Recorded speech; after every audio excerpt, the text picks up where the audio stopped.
How powerful do you have to be to literally name a country after yourself? Well, Cecil Rhodes did just that.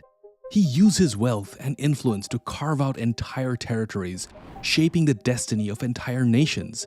But he wasn't in it just for the money. Instead, he was driven by power. You see, he had a dream of expanding British rule across the globe, which, by the way, included taking back the United States. He was ruthless in making his exploits, from redrawing borders to just using people to get his way. But what he didn't foresee was the cost of it all: the rivalries, the blood, the wars, and the lives forever changed. Look, Cecil Rhodes' story is anything but ordinary. He arrived as a foreigner to a distant land and quickly became its conqueror. And in doing so, he tried to stretch an entire empire across Africa. Depending on who you ask, he was a visionary, but to others, he was a villain. He believed in imperialism and pushed for control in ways that left a lasting mark on history. We need to investigate how Rhodes rose to power, the choices he made, and the legacy that still sparks debate today. But how does someone with relatively humble beginnings rise to become a legend whose influence still exists today? How Cecil Rhodes grew up and the early influences in his life gives us a glimpse into his outlook on life and his mindset. You see, Cecil Rhodes was born on July 5, 1853. He grew up as the son of a vicar in Bishop Stratford in the heart of the countryside. His childhood was like that of any other well-off country boy. He would plant trees, help out in the farms, and live a comfortable life. But Cecil's path was anything but conventional, unlike his brothers. One of his brothers went to Eton and the other went to Winchester, both elite schools, and all three of them joined the army. But here's the thing, Cecil had weak lungs, and he couldn't handle the tough routines of elite schools or military life, so he stayed home and studied at the local grammar school. But deep down, he had other dreams. He wanted to be a lawyer, or maybe work as a priest just like his father. However, his fragile health crushed those ambitions. The career he dreamed of was suddenly out of reach. But fate clearly had other plans for Cecil Rhodes. Cecil left his life behind and boarded a ship to South Africa in 1850. It was here that his destiny awaited. Initially, he imagined helping his brother Herbert, who was already staking a claim in a cotton farm. But things had changed. By the time Cecil arrived, Herbert had moved on. He was off to the diamond fields in Griqualand West. Herbert eventually returned, but now the dream of cotton farming began to crumble. The brothers tried for one more year, refusing to give up, but the lure of diamonds was just too strong to ignore. In 1871, they both found themselves in Kimberley. This was at the heart of South Africa's diamond rush. Life there was brutal, harder than anything Cecil had ever known. But while the others mined for diamonds, Cecil mined for knowledge. He spent his spare time reading Aristotle, Marcus Aurelius, the decline and fall of the Roman Empire. I mean, serious stuff about power, empires, and how history shapes the future. Now, these books taught Rhodes how leaders rose, how empires expanded, and why they crumbled. Look, this wasn't exactly the typical reading material of a miner, but they shaped how he saw the world and his place in it. Even though his mind was absorbed by history's grand ideas, his heart remained divided between the intellectual life back home and the promise of the fortune in Africa. So Rhodes was a man torn between two worlds. That's why at the age of 20 years old, Cecil Rhodes went back to England to start his studies at Oxford. But something always called him back to the diamond fields. In his mind, Kimberley offered more than just riches. It was a place that beckoned with power, ambition, and a vision of empire. Just after one term, he couldn't stay away from Kimberley anymore. He packed up and headed back to the diamond mines. This went back and forth for a few years because for the next 8 years, Cecil Rhodes lived a double life. Part of him was in the rough diamond mines of Kimberley, and the other part of him was in the quiet halls of Oxford. Now, neither world really understood him. At Oxford, he tried to fit in, but his unusual manners and his endless monologues made him stand out. His strange background and almost mystical take on imperialism intrigued the younger students. Like some kind of prophet, he would preach to them of a grand vision of a vast empire. I mean, even for that time, he was really strongly imperialistic. And that's when his true beliefs began to emerge. At 23, he declared his beliefs with confidence in his article, Confessions of Faith. One of the sentences that he wrote was this: "Why should we not form a secret society with but one object, the furtherance of the British Empire and bringing the whole world under British rule?" It's pretty fascinating to consider how serious he was about his vision. The idea of uniting the British Empire and the world felt like a big dream to him. Even recovering the United States seemed possible in his eyes. Obviously, it seems far-fetched now, but back then, Rhodes felt it was achievable. With each passing year, Rhodes' ambition grew stronger. He went from being a struggling miner to a man of real influence. People were drawn to him and his growing fortune almost like a magnet. He worked his way up from speculation to real substance. He became one of the most influential figures in Cape Colony. By now, he had already built substantial wealth. But more than that, he had grown in power and secured a position as a member of parliament in Cape Colony. Let's go back for a second. From a young age, Cecil had unknowingly set the first brick in the foundation of what would become the De Beers Company. He was only 17 years old when he took over his brother Herbert's claims in the De Beers mine in Kimberley. And then it was 1872 and he struck lucky. You see, other miners were giving up, thinking that the Kimberley mines were tapped out. But Rhodes? He saw an opportunity where others saw nothing. Very boldly, he started buying up claims from those who thought that the mines were finished. It was a very early gamble, but one that would shape his future. And now that he was influential and rich, he set about expanding his mining operations. From his past experiences, Rhodes realized the power of a good deal. Moving forward, he was smart enough to know that partnerships were key. He teamed up with C.D. Rudd, a fellow young man who was as broke as he was at the time. But together, they formed the De Beers Mining Company in 1880. But there was a problem. They lacked knowledge of the diamond market. That's why they found Albert Bate, a German who knew the market inside and out. And altogether, they began expanding Rhodes' reach. Rhodes was not satisfied with just a few mines. He wanted them all. And with Bates' help, he slowly gained control of every major mine in Kimberley.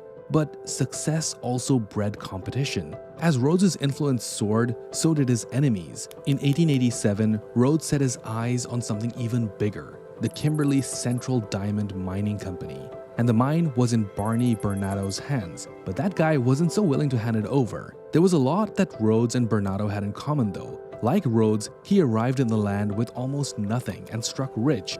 Barney Bernardo came as the son of a shopkeeper and worked his way up. He first made his mark selling cigars to miners, and his venture into mining claims set the stage for the Bernardo Diamond Mining Company. Eventually, it merged with other firms to form the Kimberley Central Diamond Mining Company. So yeah, Bernardo and Rhodes had a lot in common together. They both saw the value of the diamond market and they both knew how to work really hard. However, Bernardo had worked really hard to establish his empire and he was unwilling to let another young upstart overthrow him. However, Rhodes didn't challenge him head-on. Instead, he proposed an irresistible deal. In 1888, De Beers acquired Kimberley Central Diamond Mining Company, and in return, Bernardo secured a large stake in the De Beers Consolidated Mines and a lifetime role as a governor. So what could have been a cutthroat enemy was instead turned into an invaluable ally. Rhodes' ability to negotiate his way to victory would become a hallmark of his controversial career.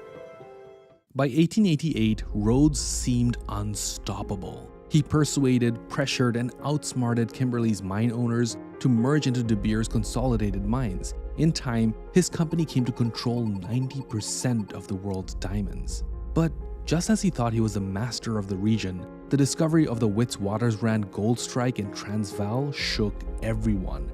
But Rhodes saw an opportunity for even more wealth and power. However, Rhodes wasn't in it just for the vast fortune. Remember how we talked about Rhodes being an imperialist at heart?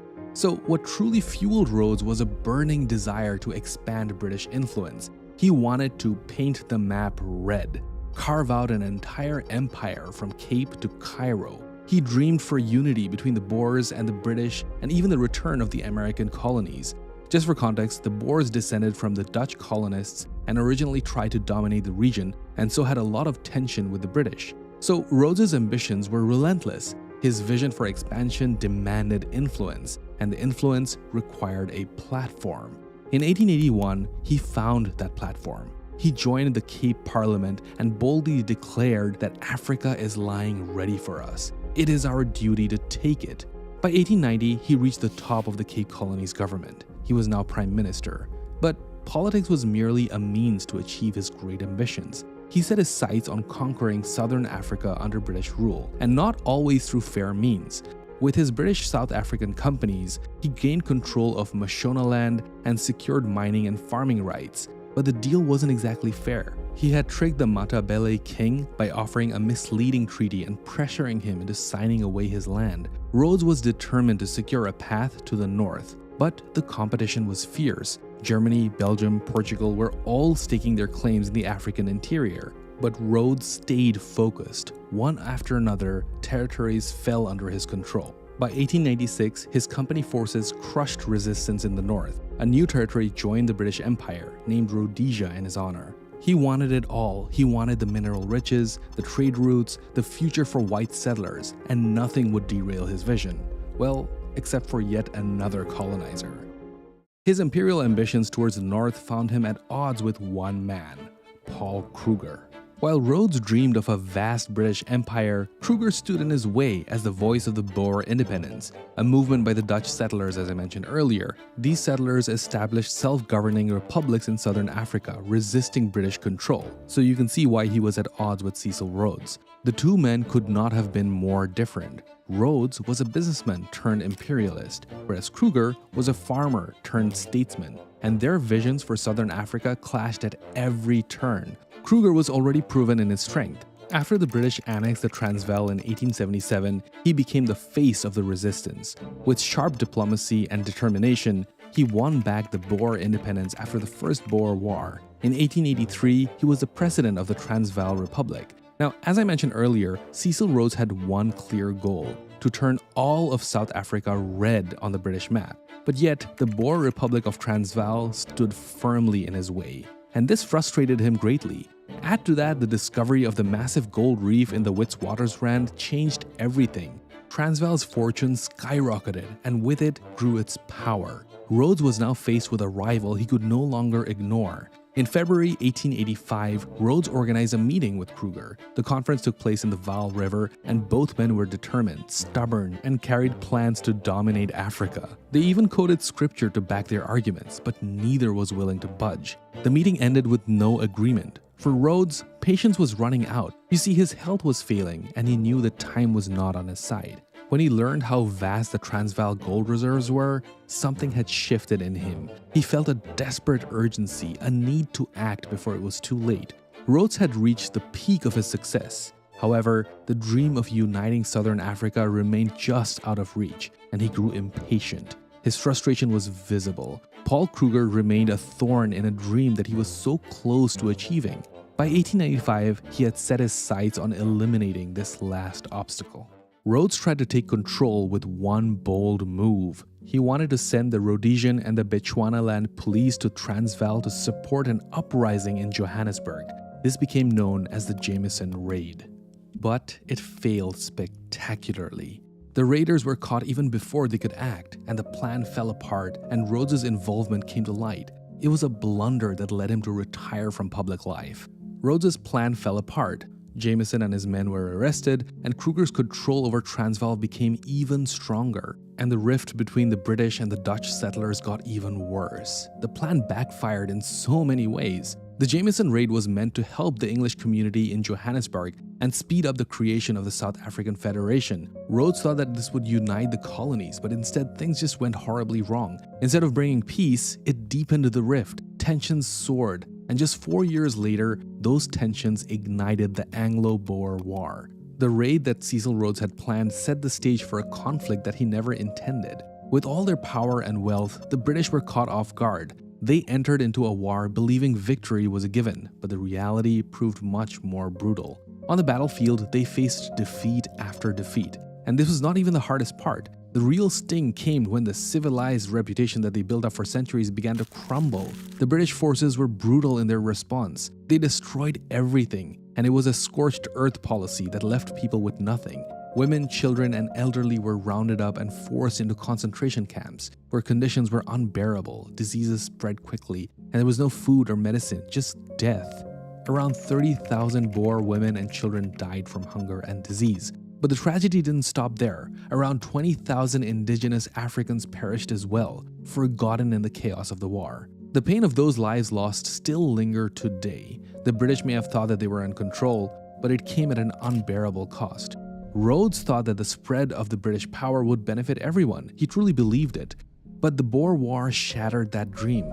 The bloodshed and the cruelty had torn apart his vision, and the British were no longer that noble empire that he imagined. This blunder haunted him. He couldn't shake it. The man who was once at the height of his power was now a broken figure, and as time went on, the weight of his failures grew heavier. Finally, at only 48 years old, Rhodes passed away.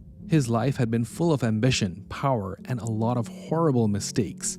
He died in a seaside cottage in Muizenberg, surrounded by friends who had witnessed his rise and fall. Looking back at his life, Cecil Rhodes was a complex character. He believed that imperialism was good for everyone.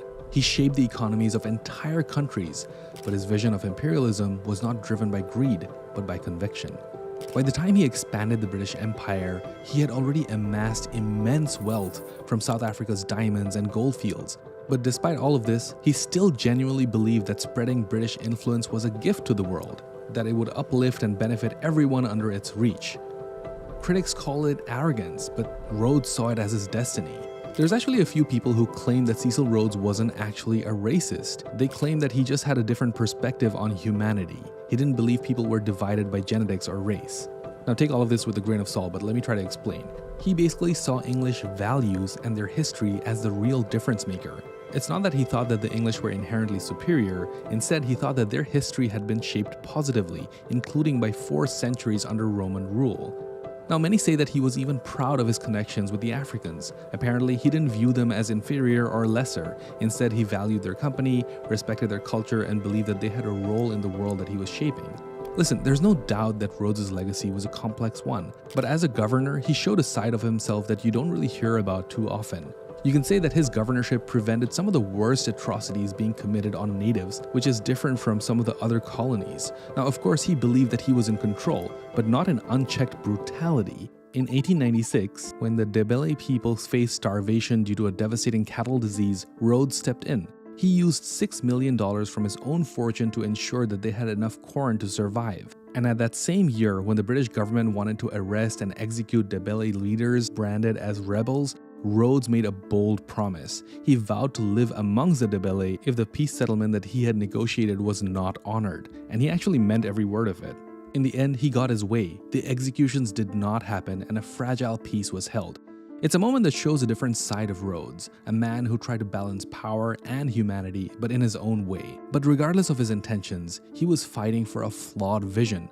Ultimately, his actions led to more harm than good. The consequences of those actions rippled through history. This is most clearly seen in the policies he implemented during his time as Prime Minister of the Cape. Trying to appear the Boer population, some of the laws that he passed under his leadership planted the seeds of apartheid. These policies would go on to shape South Africa's darkest chapters in the 20th century. And not to mention, the war that he directly started led to so much misery. He had come to Africa with a firm faith in imperialism, but died a disillusioned man. But not before taking one final stab at redemption. Rhodes's will was read in April 1902, and it revealed something pretty unexpected. He left behind a legacy, but not in gold or land, but in education. He set up scholarships at Oxford for young men, but from the colonies in the United States and Germany. Over 8,000 young leaders have walked through Oxford's doors because of him. So that's Cecil Rhodes, a man whose ambitions shaped the history of many nations. His legacy is a mix of imperialism and wealth, and some of his controversial actions have had lasting impacts that shaped modern Africa. Whether it's tricking kings, crushing resistance, or failing spectacularly in the Jameson Raid, Rhodes was a man of extremes. So I have a question for you. Do you think Rhodes was a visionary or a tyrant blinded by ambition? Anyway, I made a video about Ernest Oppenheimer, the guy who took over De Beers from Cecil Rhodes. So if you're interested in that, please check out this video right here. And if you made it so far, please do leave a diamond emoji in the comments. And please don't forget to subscribe and like the video. And thanks so much for watching. I'll see you in the next one.